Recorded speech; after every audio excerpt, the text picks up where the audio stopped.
The Catcher in the Rye by J.D. Salinger. Today I'll be answering 10 questions about this book and be giving detailed explanations about its story, plot, characters, etc. Alright, question number 1. Summarize the story. The Catcher in the Rye tells the story of Holden Caulfield, a 17-year-old student who has just been kicked out of school again. Holden doesn't want to return home as he will be scorned by his parents, so he travels around New York to waste time until school officially lets out on Wednesday. During this time, he meets some new and interesting people as well as some old acquaintances. Everything that happens during this time eventually inspires Holden to travel out west, but his little sister talks him out of it. Question 2. When and where does the story take place? The Catcher in the Rye takes place in New York City during the 1950s. In Chapter 25, Holden states his sister's school is right near the museum and that she has to pass it on her way home for lunch. This will indicate that the buildings in the area are in close proximity to one another, like that of New York. Also in Chapter 25, Holden says, "All I saw was one little kid, a colored kid, on his way to the bathroom." The fact that the kid's skin color was even referenced may be a sign that the story takes place in mid-20th century America, when segregation was more prevalent. Question 3. Who are the main characters and how do they relate to one another? The main character of the story is Holden Caulfield. Holden is very judgmental of most everyone and everything around him. It doesn't take much to irritate him. For example, he says, "It is important, but I hate when somebody has cheap suitcases," when he sees two nuns walk into a diner who have cheap suitcases. This shows that Holden is very fickle about small and unimportant details that most people would not care about. Holden also has a short attention span, as illustrated by the way he frequently changes subjects in the middle of a story. He does have a kind heart, however, as he is genuinely concerned about his sister's arm when he sees bandages around it. Holden is by far the most important to the story, but there are other characters who do contribute to the plot. Stradlater, for example, is Holden's roommate at Penn State. Stradlater is a selfish, stereotypical jock. At one point he asks Holden, "How about lending me your houndstooth jacket?" Then in the next chapter he asks Holden to write his composition for his English class. Problem is, Stradlater never intended to repay Holden for either of these things, but instead punches Holden in the face when he calls Stradlater a moron. Later in the book, we are introduced to one of Holden's old teachers, Mr. Anolini. Mr. Anolini is a wise, middle-aged man who gives Holden a lot of life advice, such as, quote, "I think one of these days you're going to have to find out where you want to go. And then you're going to go there. But immediately. You can't afford to lose a minute." Unquote. Holden looks up to and respects Mr. Anolini, even after he strokes Holden's head while he's sleeping, which is admittedly creepy. The person who plays one of the most important roles, other than Holden of course, is Phoebe, Holden's younger sister. Phoebe is intelligent and very thoughtful. She shows great concern for Holden when she finds out that he's been kicked out of school again, and wonders how their parents will react when they find out. Phoebe's concern for her brother goes so far that she's willing to travel with him when he says that he is going out west. Question 4. Why do you think the author chose this title for the book, and how does it fit into the story?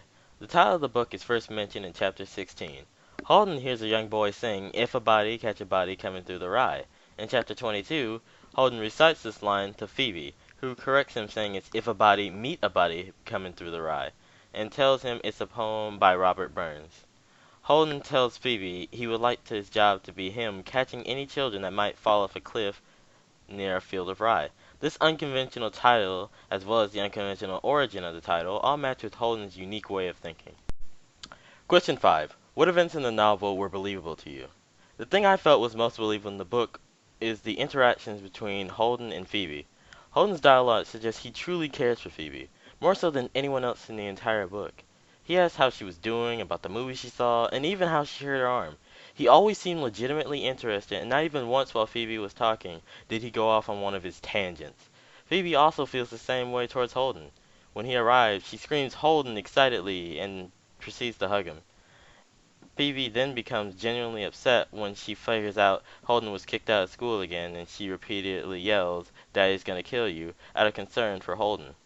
These kinds of interactions are not seen between any other characters in the book and show a real human side to these characters. Question 6. How is this book similar to that of other works of literature? I'm going to be comparing this to that of Arthur Miller's The Crucible. In The Crucible, witchcraft is supposedly spreading through Salem, and the courts are trying to find order among all the chaos, even if they must use corrupt methods. Similarly, Holden's life is a bit chaotic, especially after being kicked out of school, and now he is trying to find order in the corrupt society he lives in.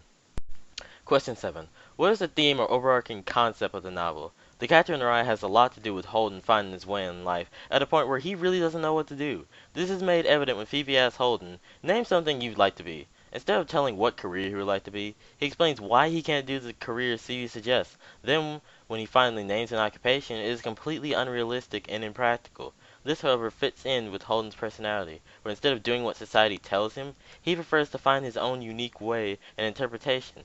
Basically, a big theme is finding your own unique way that doesn't conform to that of society. Question 8. Describe the novel's antagonist and explain how the character contributes to the plot. There is no real antagonist in The Catcher in the Rye. However, one can say that Holden Caulfield is his own worst enemy. When Stradlater punched out Holden in Chapter 6, it was because Holden kept calling him a moron. In Chapter 14, a man named Maurice knocked Holden out again because he didn't pay an additional $5 for the prostitute Holden asked for.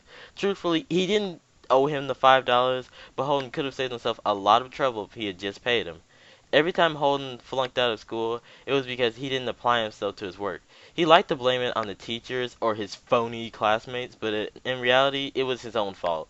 Holden at the end still didn't realize he caused a lot of the bad things that happened to him, and that is one of the biggest character flaws, not learning from his mistakes. Question 9. What is the point of view of the novel? The Catcher in the Rye is told in the first person's perspective from the view of the main character, Holden Caulfield. This viewpoint works well, as it gives us a very good understanding of who Holden Caulfield is and how he thinks. A third-person perspective would not have worked for this book, as we could not have known how Holden judges the people and things around him. First person also allows Holden to give his numerous side stories which, while not always relevant to the plot, give the book a unique literary style. Question 10. Describe any people, places, or events from your own life that you thought about as you read this book. As I read The Catcher in the Rye, I always thought it was silly how ridiculous and picky Holden was. But when I think back on it, I find myself relating to many of his complaints. As humans, we're all picky, at least to a certain extent. We all have tiny quirks that make us all unique and different. Holden doesn't just think about things negatively, but he also looks at a deeper meaning in everyday things that we often overlook. Admittedly, I have moments where I think about the what if, or I think about what would happen if I did this. As much as some may criticize Holden's thought processes, in reality, he is the embodiment of the human mind, wild and unpredictable.